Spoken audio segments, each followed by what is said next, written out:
বছরের ন্যায় এই বছরও পালন করা হলো বসন্ত উৎসব।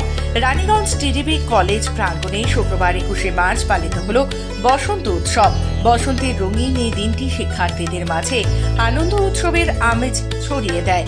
যদিও মূল বসন্ত উৎসবের সময় কলেজে পরীক্ষা চলছিল, তাই উৎসবটি তখন পালন করা সম্ভব হয়নি। পরীক্ষা সমাপ্তির পর কলেজ কর্তৃপক্ষ ও ছাত্রছাত্রীদের উদ্যোগে আজ উৎসবটি পালিত হয়। উৎসব শুরু হয় আবির খেলার মাধ্যমে, রঙিন হয়ে ওঠে গোটা কলেজ চত্বর। আজ আমাদের টিডিবি কলেজে বসন্ত হচ্ছে। আমরা প্রতি বছর এই বসন্ত উৎসব পালন করি। প্রতি বছর না, এই বছর আমাদের বসন্ত উৎসব চলছে কলেজে। আপনারা দেখতে পাচ্ছেন যে অনেক ছেলেরা মেয়েরা রং খেলছে এই বৃষ্টিতেও। এই তাদের আনন্দ এটা যে ফুটে উঠছে, এটা আমাদের অনেক বড় পাওয়া।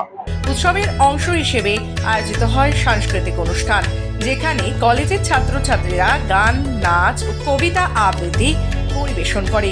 শিক্ষকেরাও এই অনুষ্ঠানে অংশগ্রহণ করেন। কলেজের অধ্যক্ষ জানান, আজ সবাই মিলে বসন্তকে বরণ করতে পেরে খুবই ভালো লাগছে।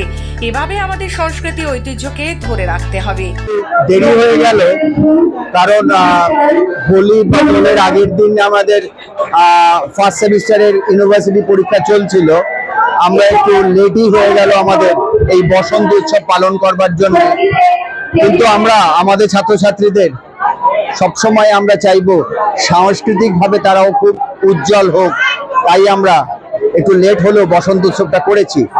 যদিও আজকের দিনটা একটু বর্ষা মুখরিত, কিন্তু মনের রং তো কখনো শেষ হতে পারে না, তাই আমরা মনের রঙে সবাইকে রঙিন করে দেবো। রানীগঞ্জ থেকে কৃত্তিবাস রুইদাসের রিপোর্ট, খবর বার্তা।